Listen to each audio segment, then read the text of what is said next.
Hey guys, it's Luke of my house bidding you welcome. Let me turn this over a little bit. Just so you get more of this. This video is going to be chronicling not necessarily the best, but my favorite games that I played last year, which is 2014, and considering it's the 20-something of January 2015, this video is overdue by quite a bit, so I'm not sure how much interest it'll generate, but that's not really what this video is about. This video is about showing games that I enjoyed playing last year that I recommend that people play this year, so I'm going to do... We'll start oldest and go to newest, so for the oldest ones, I don't actually own physical copies of either of these. I emulated and played both of them, but the first one is Aladdin for the Sega Mega Drive. And if you haven't played this, it is a great action platformer where you play as Aladdin, the Disney character. Actually, the character is much older, but this uses the Disney license, so it's him. And you go through various levels, you have a sword, you can throw apples, and you fight various enemies, and it's very action-based, which compared to the Super Nintendo game, which is based more around platforming, it's a great game. I recommend anyone to play it. The levels are very difficult, so as you get through them, it becomes steadily more and more difficult, and by the last boss, you'll be lucky if you haven't gotten a full game over screen, because there are continues, but you do get game overs after a certain number of continues, but it's a great game. At the end, you face Jafar and defeat him and save Princess Jasmine, I think it is? I don't know, it's been a few months. So that's a great game. Also, and this is one I would love to own a physical copy of, also finished Castlevania, the New Generation, also known as Castlevania Bloodlines. On the Sega Genesis / Mega Drive, it is awesome. It's one I try to play once every year, as well as Aladdin. I try and play both of them once a year. It's a lot like a standard Castlevania game, except you get more control over your character, because you can choose between two characters. One character has a trident, which you can, as well as firing forward, you can also fire it up, and if you jump, you can fire it down, so it's a bit easier to play as that character, but I play as Mr. Belmont himself. I don't think it's Victor in this one, but it's one of the Belmonts. He has a whip, so that's why I use him. You go through the levels using your whip to destroy various kind of demons, ghosts, a bunch of horror movie icons. Now that's what the game is kind of all about. You destroy all of these horror movie icons, trying to lead up to Dracula. And once you get up to Dracula, you defeat him and kill him as well. It's brutally, brutally difficult. Even harder than Aladdin. Much, much harder than Aladdin, but if you have the intestinal fortitude and the guns to get through it, you will enjoy it. It's a fantastic game, as are many of the other games in the Castlevania series. It's not my favorite Castlevania game. That has to go to the Dracula X Chronicles on the PSP, but it is up there. It is very, very good, and if you cannot get a physical copy of it, because physical copies are rather expensive, please emulate it. It's a great game.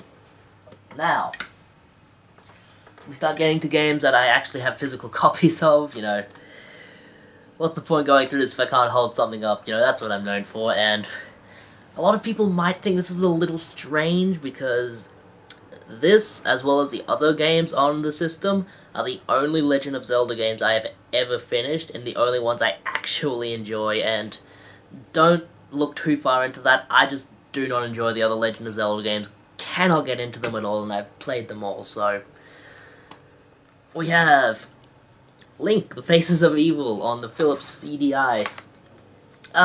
This is a hard one to get, so you'll have to emulate it if you want to play it. You also have to own a Philips CDI if you want to play it, so not the most accessible game in the franchise, but I think it's very good. A lot of people dislike it because it differs very much from the other Legend of Zelda games. The basic formula is still there. You're still playing as Link, fighting to save Princess Zelda from Ganon, and you still go through all of these levels collecting items that help you to open up other levels, It's all there, it's just the gameplay is not in any way similar to any of the other Legend of Zelda games. It's probably closest to Zelda 2, The Adventures of Link, I think it's called. No, I think it's called Zelda 2, The Adventures of Link, but for the most part it is a 2D platformer where you go from side to side, instead of being, you know, like face down, looking from a kind of as the crow flies kind of thing. Someone's ringing, I shall not answer that. I thought it was very good though. A lot of people don't like the controls of the game, but I found that as I got further into the game, I kind of got used to the controls and the kind of enemy patterns. And once you get some of the upgrades... Hold on.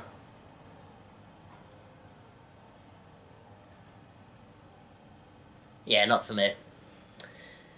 Once you get some of the upgrades, the game becomes significantly easier. I did enjoy the whole getting items to unlock more areas in the game, because otherwise you're not really going to know what to do. It gives you a hint on what area you should start in, but apart from that it doesn't give you any hints about where you're supposed to go, what items you're supposed to get. You have to talk to various characters in the game to get kind of hints of what you're supposed to do, where you're supposed to go. But it's a very good game, in my opinion. A lot of people dislike it. A lot of people say it's the worst Zelda game, and maybe it is, but in my opinion, it's my favorite. And this year, I hope to play its sequel, but that's when I'm going to have to find and buy myself. I only own a demo of it, but I enjoy it. The art style is very good. You have your character, which is sprite-based, and then in the background you have a lovely watercolor artwork of the area you're supposed to be in, and all the enemies look very good. The music is great. It's a very good game, in my opinion. And the cutscenes, I think most people will know what the cutscenes are, but they are what they are. They are funny. They are silly. But I enjoyed them. Alright. These two games I finally finished for the first time this year. In other forms, I had only seen people finish them online, so to go and actually play them myself was a very good experience, and I played neither of these on the actual original consoles. I played one of them on the PSP, one of them on the PlayStation Vita. The one I played on the PSP was Metal Gear Solid, the original one. This is kind of the first real 3D stealth game that ever came out, I believe, so it's very significant historical-wise. You play as a character named Solid Snake, and in case anyone is wondering, yes, that is another term for erect penis, so yeah, a lot of symbolism in this game. And it's hard to explain it without really spoiling some of the plot elements.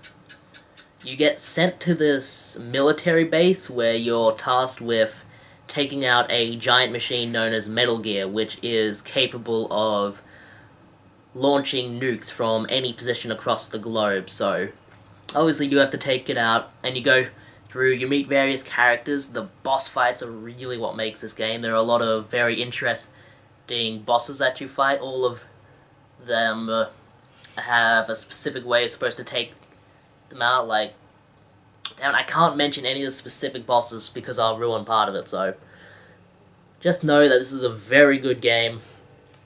I have owned this for years and years, but something about playing on the PlayStation 1 just kind of irks me.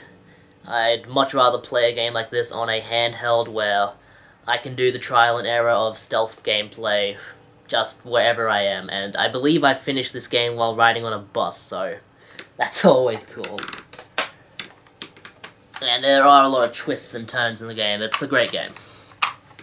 As is this, I bought this on the PlayStation Store during Halloween when it was super cheap, and I have owned the PlayStation 1 version for the better part of 2 years, I believe. I bought this for $1 at Bookfest like 2 years ago, and I've just never gotten around to playing it.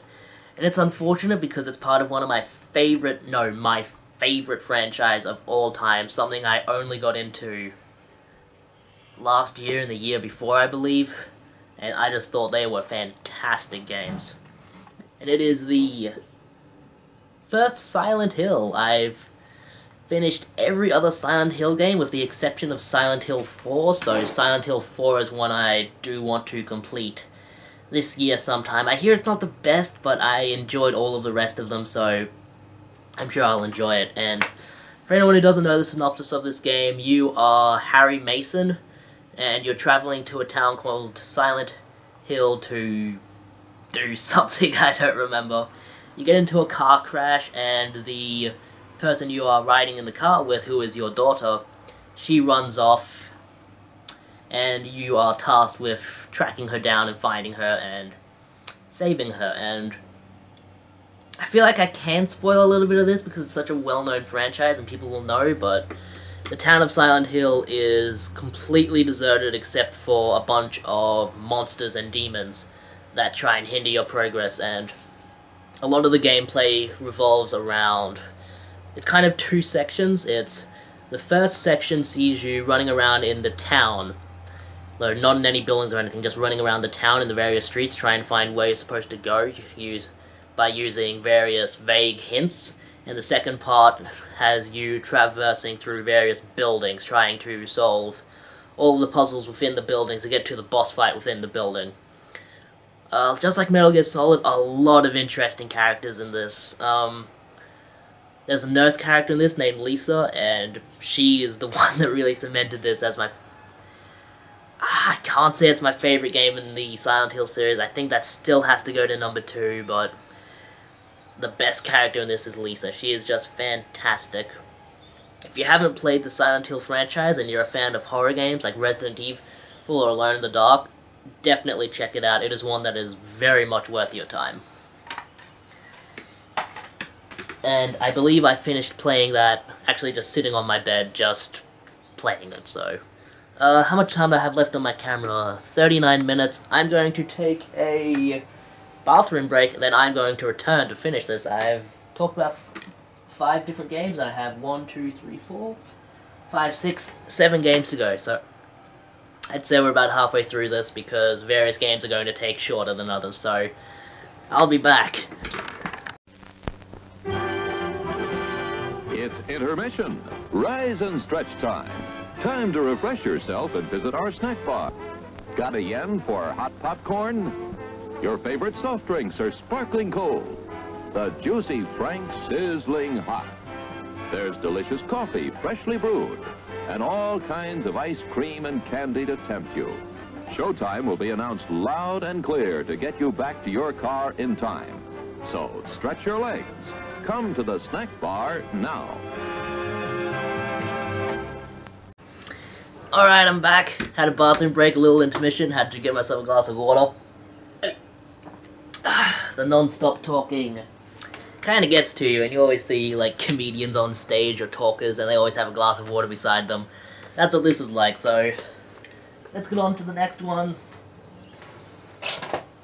I really should have showed this before the others, but this is another one for the Philips CDI that unfortunately is not going to be too accessible to many people, but if you do have the facilities to play this, I recommend it. It is such an oddball title that catches the kind of magic of its source material perfectly, and it is Alice in Wonderland for the Philips CDI. To my knowledge, this is only on the Philips CDI, so there might be a PC version running around somewhere.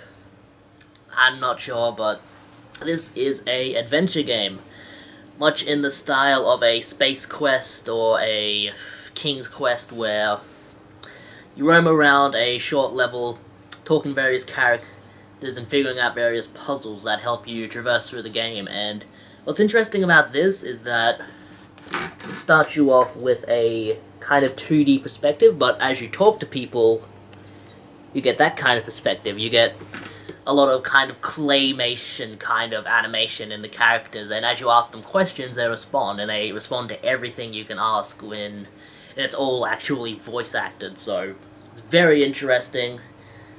It captures the kind of oddness, the oddball kind of antics in the Alice in Wonderland books perfectly, I think. And I think this is the best Alice in Wonderland game there is, so if for any reason you're looking for an Alice in Wonderland game, and you're a fan of the adventure games, check this out. Next, we have some PlayStation 2 games. I think I just moved the camera a little. But we have a series that I have played all but one game in, similar to Silent Hill. Well, not similar in gameplay, but similar in terms of I played every game except for one, where I got into this series in number 4, and then I played the remake, where a lot of people didn't like that the character had become younger. Sorry, that might give you a little bit of a hint. Guessed it yet? It is the Devil May Cry series. I finally got around to playing number 1 and number 2 earlier in 2014, and both of them are pretty fantastic. This is the first one, this is the second one. They both have the same kind of gameplay where you run around a big, morbid, kind of scary level, similar to a kind of level that you would see in a Resident Evil, and you battle a lot of demons and whatnot. That seems to be a kind of focus on this video, demons, but it's just a coincidence, I swear. And you battle these demons and get to bosses, and you figure stuff out. It's a very cool game. There's not a lot I can say without spoiling it, but it's kind of the first kind of mainstream hack and slash game there is. It came before God of War, before all of those kind of games, so if you're looking for something fun to just sit down and play, kind of mellow out to, this is cool. And I enjoyed this one a bit more than this one. I know there will be people who disagree with me on that, but I thought this one was way better because it kind of made the character of Dante, which is the main character, a bit more serious, so I enjoyed this one more than I enjoyed this one, but I did enjoy both of them. And at some point, I will get around to playing number 3, so in fact, what do you guys think I should play first? You think I should play Silent Hill 4 first, or Devil May Cry 3 first? I'm leaning more towards Silent Hill 4, but as I said, I probably won't get to either of them for a little bit. Alright, here's another one.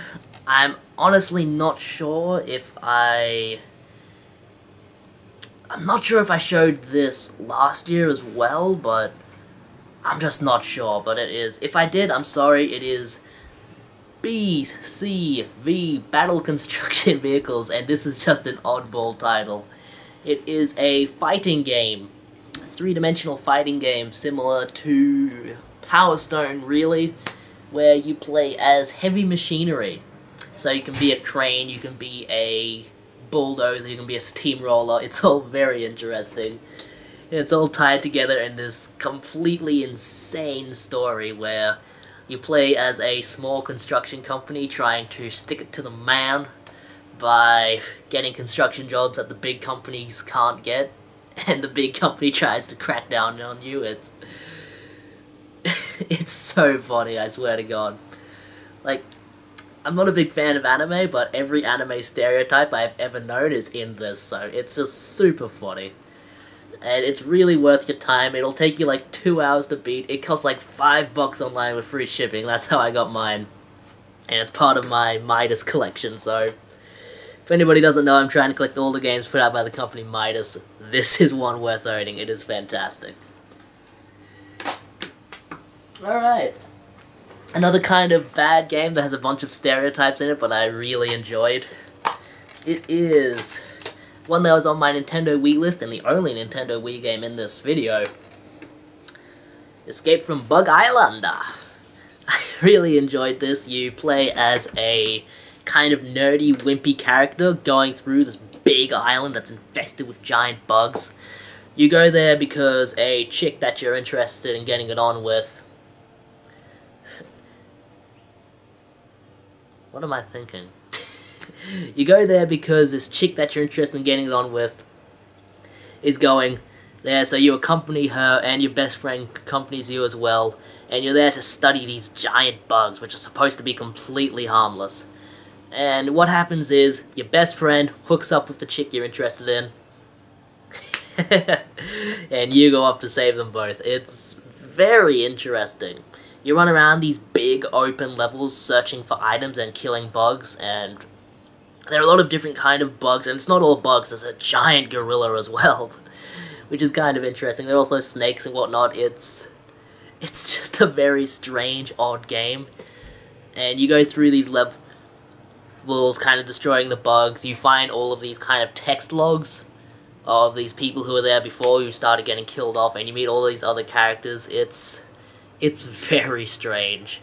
It's not very good, unfortunately. The gameplay gets very boring later on in the game, as there's very little challenge. You just swing the Wiimote and the bug will die, so unfortunately this can't get a recommendation, but for someone looking to get something funny for like 4 hours or something, this is worth playing. And now we come on the final 2 games. 2 PlayStation 3 titles, the most current gen stuff that I have. 2 games that I finished last year. One of them is my game of the year, the other one is just one that I finished and very much enjoy. I'll start with that one. For some reason it took me... when did this come out? 2011? 2012. It took me 2 years to get to this title. And I found it in a cash converters for $7, I believe, and I thought, this is the time that I'm going to play this game. So I bought it, played it, loved it. I'm a big fan of the other 2 games in the franchise, so realistically I should have played this game when it came out, but I didn't get around to because I just thought it was too expensive for what it was. But it is Max Payne 3, a very, very depressing game. Max Payne is not a very happy man. The Payne in the title doesn't just refer to his surname, let's say that. You play as Max Payne in this game I keep saying going around.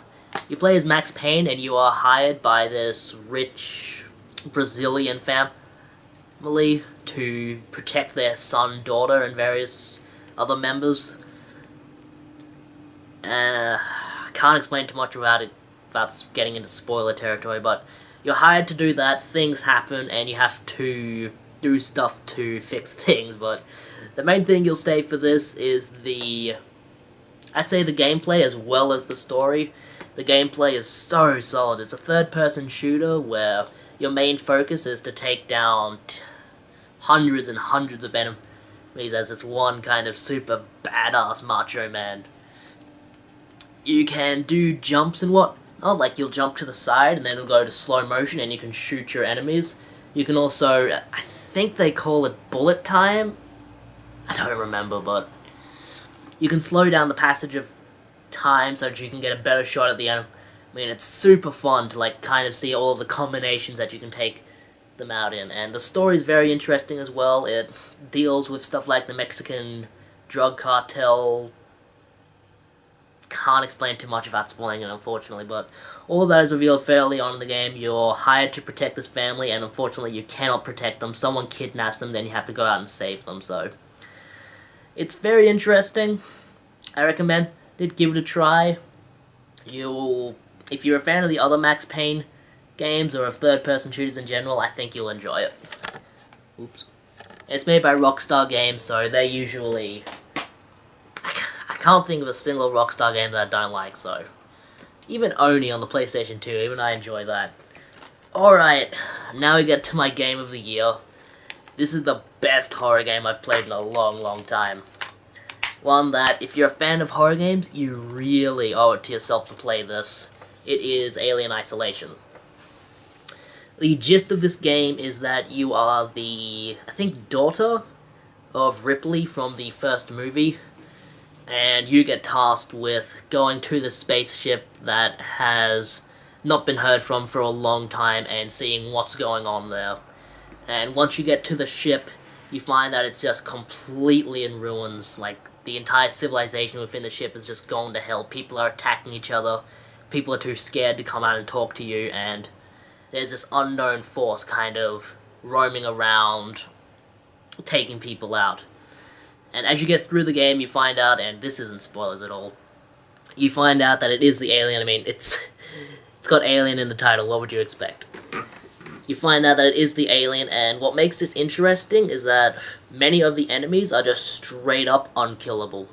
There are robots, or androids I think they call them in this game, and they are very difficult to kill. You have to have a certain electroshock weapon to take them out properly, otherwise you'll waste ammo and ammo and ammo on them, and they'll only eventually fall after you've pumped like 4 shotgun shells into them.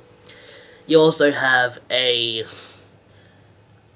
alien roaming around the spaceship who comes out at various intervals. It's fairly heavy the amount of times it comes out, and it is just unkillable. You cannot kill it, you cannot hurt it. The only way to survive from it is to stay in corners, hide in lockers. You just have to avoid it and hope it doesn't find you, and that's what makes it very interesting. There aren't a lot of horror games that kind of do that.